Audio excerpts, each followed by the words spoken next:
The stars had always seemed cold to Queen. Even now, as she stood before the great window of her palace, watching the distant suns burn in the eternal darkness, she felt nothing but the familiar chill that had lived inside her for centuries. They were not a species built for warmth. They were built for logic, for order, for the careful management of emotion that had allowed them to rule their corner of the galaxy for 10,000 years. But tonight the cold felt different. Tonight it felt like death. The messenger had come 3 hours ago. He had knelt before her throne with his head bowed, and he had spoken the words that no mother should ever hear. The transport ship carrying Princess had encountered an unstable wormhole near the border of the 7th sector. The ship had been pulled into the anomaly. There were no survivors detected. The Princess was gone. Had dismissed the messenger with a wave of her hand. She had shown no tears, no trembling, no weakness of any kind. That was the way. Emotion was a disease that clouded judgment and destroyed empires. A queen could not afford such things. A queen had to be stone. But now, alone in her chambers, allowed herself to feel the weight of what had happened. Her daughter, her only child, the heir to the greatest empire in the known galaxy, had vanished into the void. Was only 12 years old by counting. She had barely begun to live.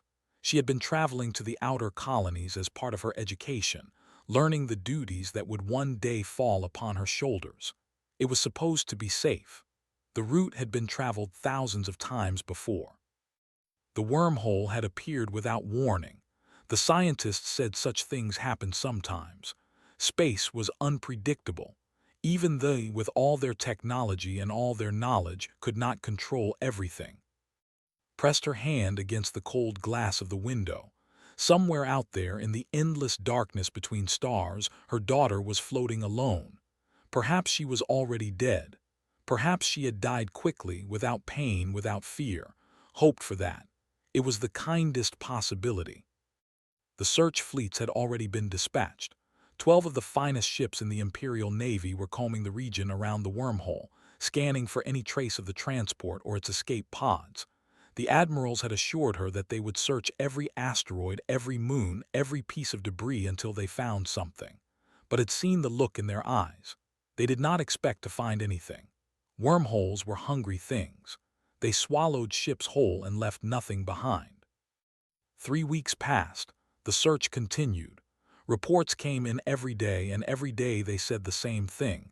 Nothing found, no wreckage, no signals, no sign of life. The wormhole had closed as suddenly as it had opened, leaving behind only empty space and unanswered questions. The court began to whisper. The nobles spoke in hushed voices about succession, about which family might provide the next heir, about the future of the empire without a princess. They did not speak these things in front of the queen, of course. They were not stupid, but knew. She always knew. On the 42nd day, the High Council requested an audience. They came to her throne room in their finest robes, their faces carefully arranged in expressions of sympathy and concern. The eldest among them, a lord named, spoke on behalf of the others. The search must end, he said. The Empire could not afford to keep 12 warships occupied with a hopeless mission. Resources were needed elsewhere. The princess was gone. It was time to accept reality and move forward. Listened in silence. When finished speaking, she simply nodded. She agreed. The search would end. The princess would be declared officially lost. The empire would continue as it always had. The council members bowed and left. None of them noticed that the queen's hands were trembling beneath the folds of her robe. That night did not attend the evening ceremonies. She had not attended them since the news arrived, and she would not attend them for many months to come. Her advisors worried. Her servants whispered, but no one dared to question her. She was the queen. Her grief, whatever form it took, was her own. Far across the galaxy, in a region of space that they had never bothered to explore, a small escape pod tumbled through the atmosphere of an unknown world. The pod was damaged. Its navigation systems had failed. Its communications array was destroyed. But its passenger was still alive, held in place by emergency restraints, breathing the recycled air that the failing life support system could barely provide. Princess did not know where she was. She did not know if anyone was coming for her. She only knew that she was hurt and scared and very far from home. The pod crashed in a field of golden wheat. The impact threw against her restraints, and she felt something snap in her arm. Pain flooded through her body and she screamed, but there was no one to hear. The pod's hatch had been torn open by the crash, and through the gap she could see blue sky and strange yellow plants swaying in the wind. She was on an alien world, alone, injured, dying. Closed her eyes and waited for the end. But the end did not come. Instead, she heard footsteps, small footsteps, quick and light, running through the wheat toward her. She heard a voice, young and high and speaking words in a language she did not understand. She felt small hands touching her face, gentle and warm. Opened her eyes and saw a human child looking down at her. The child had brown hair and brown eyes, and a face covered in dirt. She was saying something, over and over, her expression filled with worry and determination. Had learned about humans in her lessons. Her tutors had described them as primitives from a dangerous world, a species barely worth noticing. They were violent, emotional, and short-lived. They had no great technology, no ancient wisdom, no place in the civilized galaxy. They were nothing. But this human child, this small and dirty creature, did not look like nothing. She looked like someone who wanted to help. The child grabbed her uninjured hand and squeezed it tightly. Then she turned and shouted toward the horizon, calling for someone, anyone, to come quickly. Did not understand the words, but she understood the meaning. This stranger, this primitive from a death world, was not going to let her die alone. For the first time since the crash, felt something other than fear. She felt hope. The human child stayed beside her, holding her hand, until the world went dark and finally lost consciousness. And even then, even as everything faded away, she could still feel those small, warm fingers wrapped around her own. She was not alone anymore. Lucy Grant had never seen an alien before. She had heard stories, of course. Her father sometimes talked about the traders who visited the bigger colonies, strange creatures from distant stars who spoke in clicks and whistles and bought grain by the ton. But Haven's Rest was too small and too far from the main routes for traders to bother with. The colony had only 200 people, a handful of farms, and one broken communication relay that nobody had the parts to fix. So when Lucy found the crashed pod in the North Field, she did not know what to think. The metal was strange, smooth and silver, and covered in symbols she could not read. The shape was wrong, too curved and too elegant for anything humans would build, and the creature inside was definitely not human. But it was hurt. Lucy could see that much. The alien had pale blue skin and long silver hair and a face that might have been beautiful if it was not twisted in pain. There was blood on its arm, dark purple instead of red, and its breathing was shallow and fast. It was dying. Lucy did not need to be a doctor to know that. She ran home faster than she had ever run before. Grant was working on the old tractor when his daughter came sprinting over the hill, screaming about a crashed ship and a dying alien. He dropped his tools and followed her without question. Maria Grant saw them running and came too, wiping flour from her hands on her apron. By the time they reached the crash site, the whole family was out of breath and covered in sweat. Knelt beside the damaged pod and looked at the alien child inside. He did not know what species it was. He did not know if it was friendly or dangerous or valuable or worthless. He only knew that it was small and scared and bleeding. He looked at his wife. Maria nodded. Together, they carefully lifted the alien from the wreckage. The creature cried out in pain, and Lucy grabbed its hand and whispered that everything would be okay, even though she had no idea if that was true. They carried it back to the farmhouse and laid it on the bed in the spare room, the bed that had belonged to Lucy's grandmother before she passed. Maria sent to fetch doctor.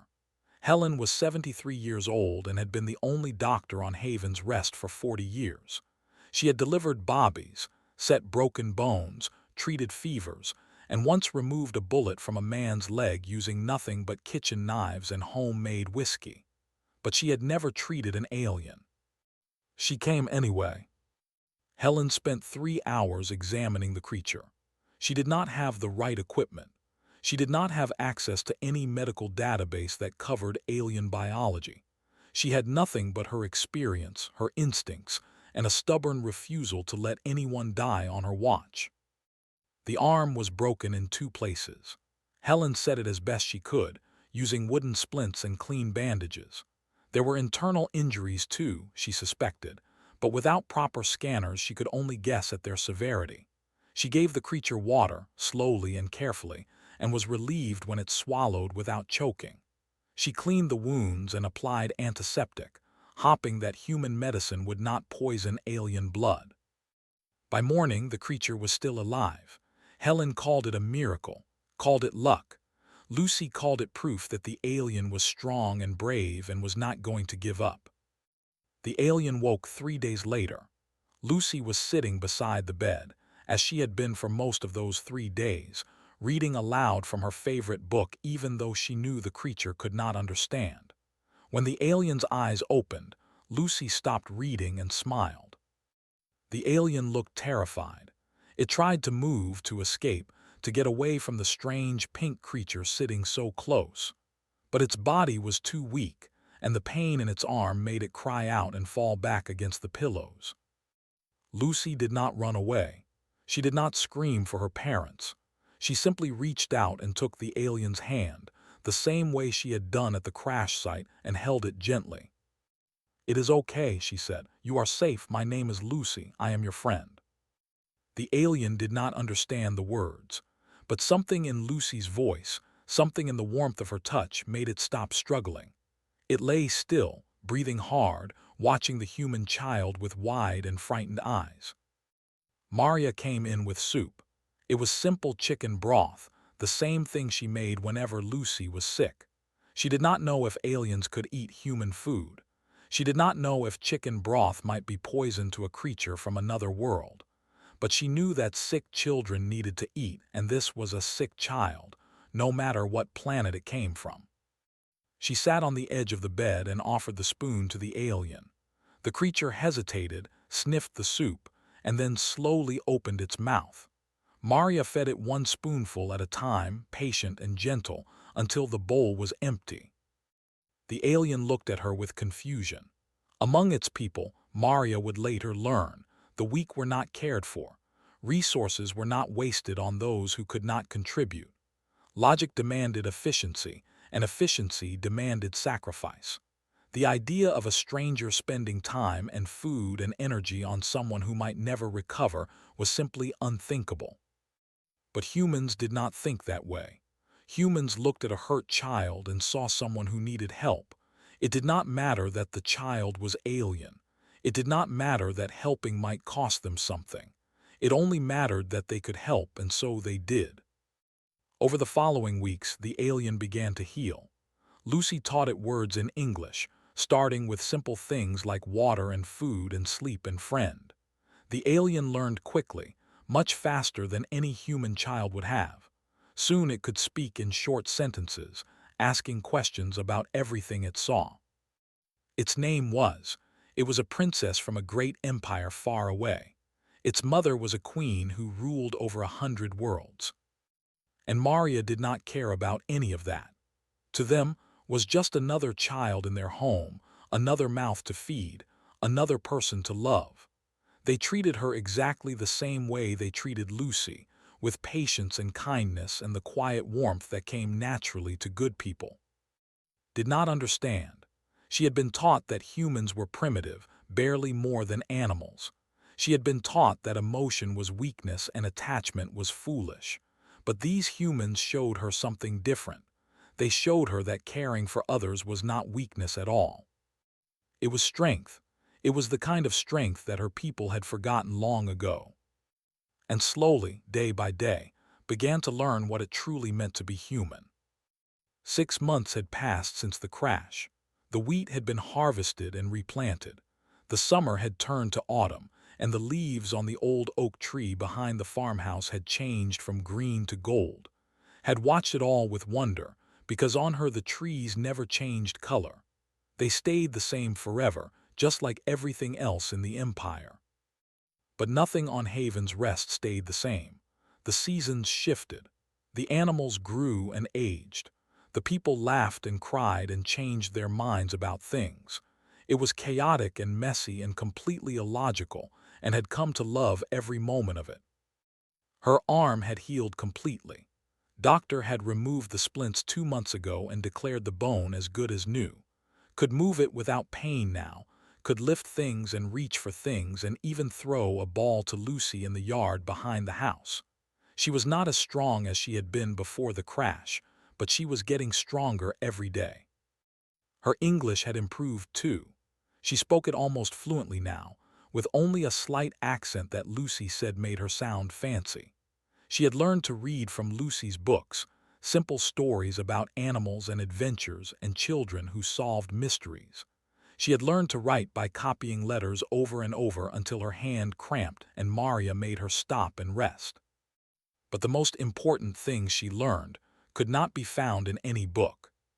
She learned that woke up before dawn every morning to check on the animals, even when he was tired, even when his back hurt, because the animals depended on him and he would never let them down. She learned that Maria sang while she cooked, old songs from Earth that her grandmother had taught her, songs about love and loss and hope. She learned that Lucy was afraid of thunderstorms but pretended not to be, because she did not want anyone to worry about her. She learned that humans were complicated. They felt everything so deeply, joy and sorrow and anger and fear, all mixed together in ways that they would have called madness. But it was not madness. It was life, real and raw and beautiful. Had been taught that emotion was dangerous. Her tutors had explained that they had evolved beyond such primitive impulses. They had learned to control their feelings, to suppress them, to make decisions based on pure logic and nothing else. It was what made them superior to other species. It was what made them fit to rule the galaxy. But no longer believed that. She had seen what emotion could do. She had seen carry a sick calf through a storm because he could not bear to let it die alone. She had seen Maria hold Lucy for hours after a nightmare, rocking her gently and whispering that the monsters were not real. She had seen Lucy give away her favorite toy to a younger child in the village, simply because the child looked sad. These things made no logical sense. They served no practical purpose, and yet they were the most beautiful things had ever witnessed. She told Lucy about her sometimes, late at night when they lay in their beds in the room they now shared. She described the crystal towers that reached toward the sky, the gardens of perfect symmetry, the silence of the royal palace where no one ever raised their voice. She talked about her mother, the great queen who ruled with wisdom and strength, who had never once told that she loved her because did not say such things. Lucy listened to every word, and when finished, Lucy always said the same thing. That sounds lonely. Had never thought of it that way before. She had thought of her life as orderly, proper, correct. She had thought that the absence of emotion was a gift, a sign of advanced civilization. But Lucy was right. It had been lonely. It had been so lonely that had not even realized how empty she felt until she experienced something different. The months continued to pass. Help with the farm work, learning to feed the chickens and milk the cows and plant seeds in neat rows. She helped Maria in the kitchen, learning to bake bread and peel vegetables and make the sweet pastries that Lucy loved so much. She played games with Lucy in the fields, running and laughing and shouting until they were both too tired to move. She became part of the family, not a guest, not a visitor, not a princess waiting to be rescued. Just the strange blue girl who had fallen from the sky and found a home. And then one afternoon in late spring, everything changed. A ship appeared in the sky over Haven's Rest. It was not a ship, and it was not a military vessel. It was a merchant freighter, old and battered and covered in patches where the hull had been repaired a dozen times. The ship landed in the main square of the village, and a man climbed out. His name was George Palmer. He was a trader who traveled between colonies, buying and selling whatever goods he could find. He had come to Haven's Rest looking for grain, and he had found something much more valuable instead. He recognized immediately. Every trader in the galaxy knew about the lost princess. The Empire had sent out notices to every port and station, offering a fortune in reward for any information about her whereabouts. George Palmer was not a greedy man, but he was not stupid either. He knew what this discovery meant. He approached the Grant family with respect and explained the situation. Was royalty. Her mother was searching for her. The Empire needed to know that she was alive. Stood very still as she listened. She had known this moment would come eventually. She had tried not to think about it, had pushed it to the back of her mind and focused on the present, but she could not ignore it any longer. She had to go home. Lucy started crying. She grabbed her hand and held it tight and begged her not to leave. Maria wiped tears from her own eyes and hugged both girls together, stood apart, his face hard, trying to be strong for everyone else. Knelt down and looked into Lucy's eyes. She told her that she had to go, that her mother needed to know she was safe, that there were duties and responsibilities waiting for her that she could not ignore. But she also made a promise. She would come back.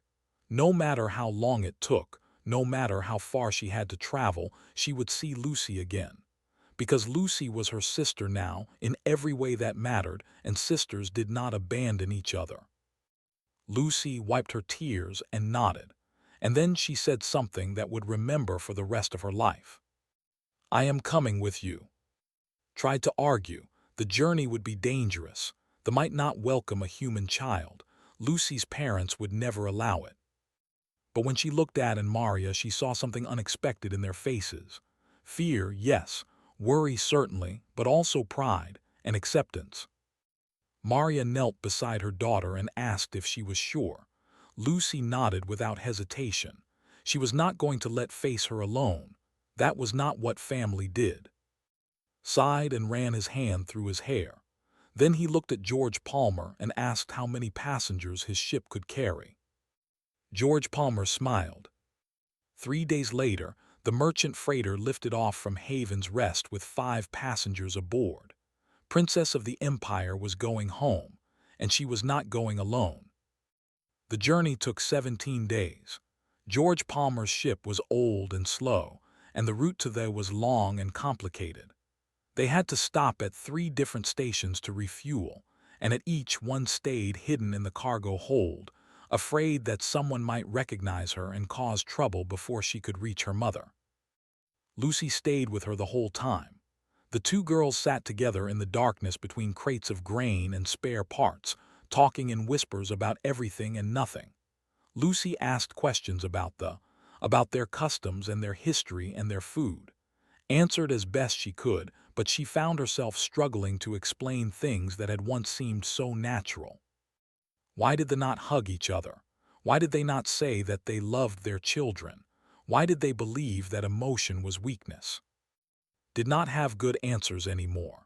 She had believed those things once, had accepted them without question because everyone around her believed them too. But now, after living with humans for so long, she could not remember why any of it had made sense. And Maria spent most of the journey in the small passenger cabin that George had cleared out for them. They were nervous, could tell. They had never left their colony before, had never traveled between stars, had never imagined that they would one day visit the capital of an alien empire. But they did not complain. They did not ask to turn back. They simply held each other's hands and watched the stars pass by through the tiny window. On the 17th day, the ship emerged from hyperspace above pressed her face against the window and stared. She had forgotten how beautiful it was. The planet hung in the darkness like a jewel, blue and silver and white, surrounded by rings of orbital stations and defense platforms. Thousands of ships moved through the space around it, tiny points of light that flickered and danced like fireflies. This was her home. This was where she had been born, where she had grown up, where her mother waited on a throne of crystal and ice. This was the heart of an empire that ruled over 100 worlds. And she was terrified. George Palmer contacted the orbital traffic control and requested permission to approach. There was a long silence, and then a voice came back, cold and flat and demanding to know why a human merchant vessel was attempting to enter restricted space. George explained. He told them about the lost princess, about the crash, about the human family that had saved her life. The voice went silent again, and could imagine the confusion and disbelief spreading through the control center as the operators tried to process what they were hearing. 5 minutes later, an escort of warships arrived to guide them down to the surface. The palace was exactly as remembered it. The walls were white stone inlaid with silver. The floors were polished crystal that reflected light like mirrors. The ceilings rose so high that they seemed to disappear into shadow. Everything was perfect and symmetrical and beautiful and cold. Servants met them at the landing platform. They bowed to and stared at the humans with expressions of barely concealed disgust. Lucy grabbed his hand and squeezed it tight, stepped closer to his daughter, his shoulders tense, his eyes watching everything. Maria straightened her back and lifted her chin, refusing to be intimidated. They were led through endless corridors to the throne room. The doors were 20 feet tall, carved from a single piece of black stone, covered in symbols that told the history of the people. 2 guards stood on either side, their faces blank, their weapons ready. The doors swung open. The throne room was filled with people.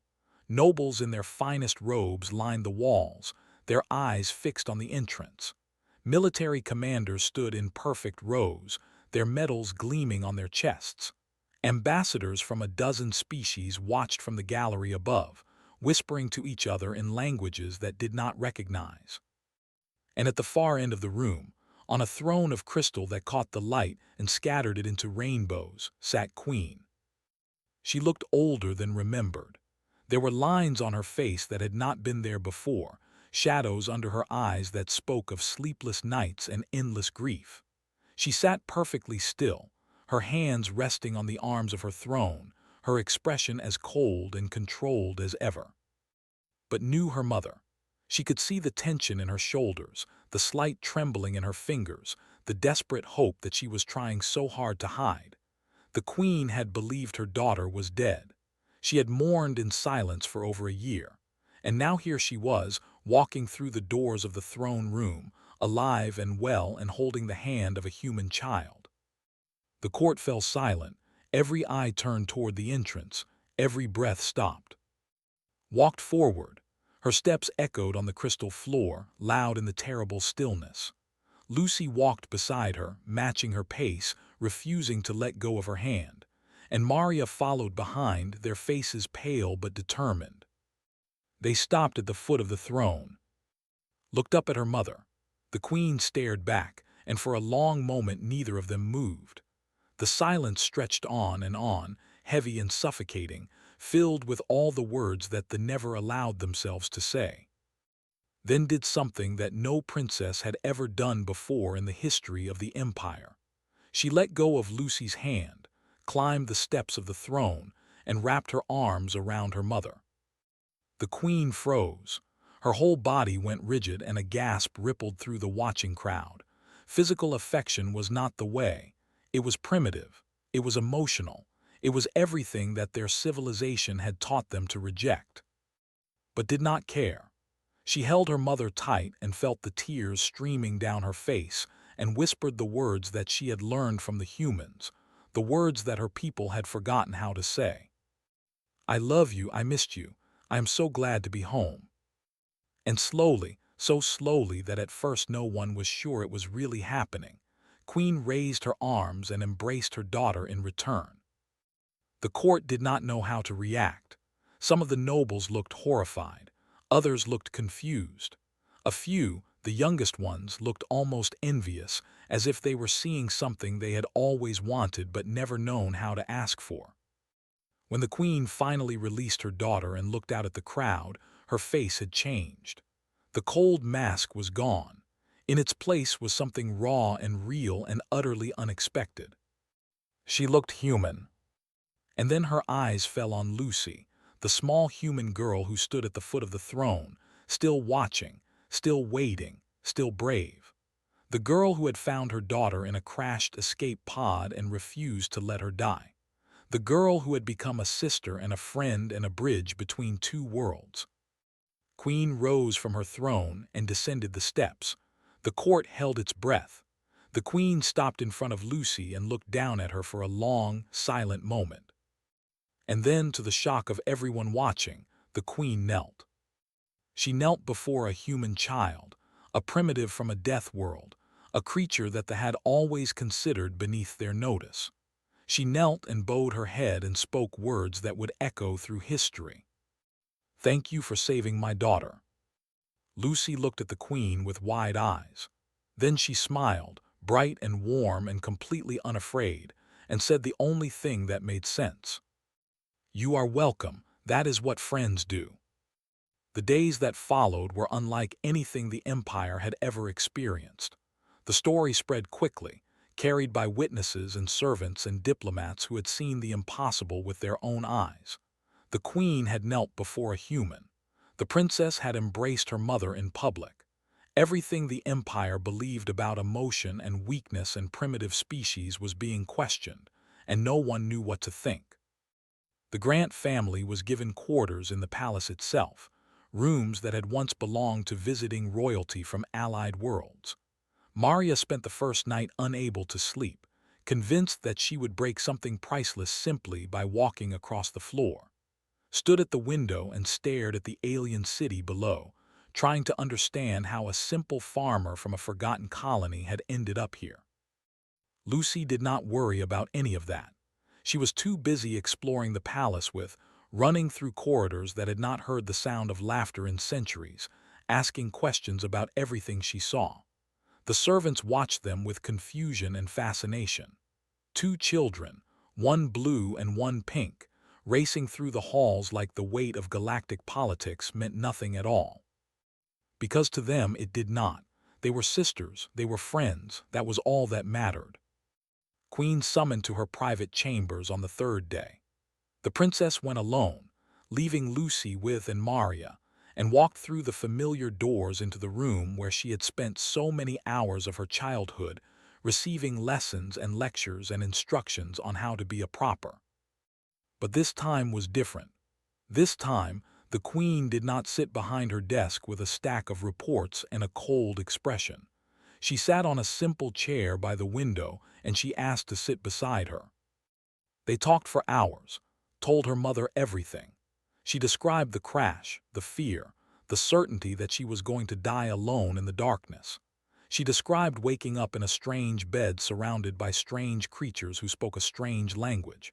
She described the confusion she had felt when the humans helped her even though they had no reason to, even though it cost them time and resources and energy that they could not spare. She described learning to love. The queen listened in silence. Her face remained still, but her eyes were bright with something that might have been tears, if were capable of such things. When finished, the queen was quiet for a long moment. Then she spoke. She told that she had spent the past year believing her daughter was dead. She had not attended ceremonies. She had not received diplomats. She had spent every night alone in this room, staring at the stars and wondering if there was anything she could have done differently. She had felt grief, real and terrible and overwhelming, and she had not known what to do with it because no one had ever taught her how. She had always believed that emotion was weakness. That was what her mother had taught her, and her grandmother before that, and every queen stretching back through the generations. They had built their empire on logic and control, and they had convinced themselves that this made them superior. But watching her daughter walk through those doors, watching her embrace her like it was the most natural thing in the world, the queen had realized something. They were not superior. They were simply afraid. They were afraid of feeling, afraid of loss, afraid of the pain that came with loving someone enough to miss them when they were gone. The humans were not afraid. They loved openly, freely, without shame or hesitation. They felt pain and sorrow and grief, and they survived it. They emerged stronger. They held on to each other through the darkness and found light on the other side. That was not weakness. That was the greatest strength the Queen had ever seen. She took his hand in her own. It was an awkward gesture, unpracticed and uncertain, but it was real. She told her daughter that she wanted to learn.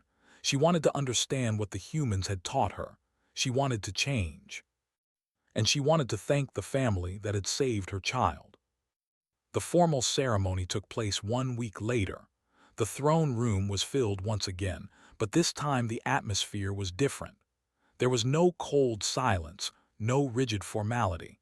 There was something almost like anticipation, a sense that history was being made and everyone wanted to be part of it. The Grant family stood before the throne, had been given formal clothes that felt strange and uncomfortable. Maria kept tugging at her sleeves. Lucy just smiled, the same bright smile she had given the Queen on the first day, completely unaware of how much that simple expression had already changed. Queen spoke to the assembled court. She told them about the crash, about the rescue, about the months that her daughter had spent among humans. She described what had learned and what she herself was beginning to understand. She spoke about emotion not as weakness but as connection, not as primitive impulse, but as the foundation of something they had lost long ago. She spoke about family. Then she turned to the Grant family and made an announcement that stunned the Empire. From this day forward, Maria and Lucy Grant would be granted the status of honored citizens of the Empire. They would be given land, resources, and protection for as long as they lived. They would be welcome on any world, in any home. They would be family. The court erupted. Some nobles protested. Some demanded explanation. But the Queen simply raised her hand and the room fell silent. Her word was law, and her word was clear. Humans were no longer primitives to be ignored. They were a species worthy of respect, of friendship, of alliance. They had much to learn from them, and it was time to start learning. The weeks that followed brought changes that rippled across the galaxy. Trade agreements were signed. Cultural exchanges began. Scholars traveled to human worlds to study their art, their music, their literature. Human diplomats were welcomed into courts that had never before acknowledged their existence. But the greatest change was quieter, more personal, and far more important. And Lucy stood together on a balcony overlooking the palace gardens. The ship that would carry the Grant family home was being prepared. They would leave in the morning, return to Haven's Rest, return to the farm and the fields and the life they had built before a crashed escape pod changed everything. Lucy did not want to go. She held his hand and tried not to cry and said that it was not fair. They had just found each other. They were sisters. Sisters should not have to say goodbye. Squeezed her hand and told her that this was not goodbye. This was just the beginning. She would visit Haven's Rest. Lucy would visit the palace. They would write letters and send messages and count the days until they could see each other again. Because that was what humans had taught her. Love did not end when people were apart. It did not fade with distance or time or the vast emptiness of space. It endured. It persisted. It found a way. Lucy wiped her eyes and nodded. Then she reached into her pocket and pulled out a small object. It was the wooden toy she had offered on the first day, the hand-carved animal that had been the first gift between them. She pressed it into his hand and told her to keep it. "So you remember," she said. "So you always know that you have a family waiting for you, no matter how far away you go." Held the toy tight against her chest. She looked at Lucy, at this small human girl who had changed her life, who had changed her world, who had changed everything. "I will never forget," she said. "I could never forget you." The next morning, the Grant family boarded their ship. shook hands with the Queen and thanked her for her hospitality. Maria hugged and told her to eat properly and get enough sleep. Lucy and held each other for a long time, neither one willing to let go. But eventually, they had to. Eventually, the ship lifted off and rose into the sky and disappeared among the stars. Stood on the landing platform and watched it go. Her mother stood beside her, and for the first time in the Queen's long life, she put her arm around her daughter's shoulders. "They are remarkable," the Queen said quietly. "Humans. They feel everything so deeply, it must be exhausting." Smiled through her tears. "It is," she said, "but it is also the most wonderful thing in the universe." The Queen nodded slowly. She was beginning to understand. And far across the galaxy, on a small ship heading home to a forgotten colony, Lucy Grant sat by the window and watched the stars pass by. She was sad, but she was not afraid. She knew that was out there somewhere, looking at the same stars, thinking of her. They were family now, and family always found its way back to each other. That was the gift of humanity. That was the lesson the galaxy would never forget.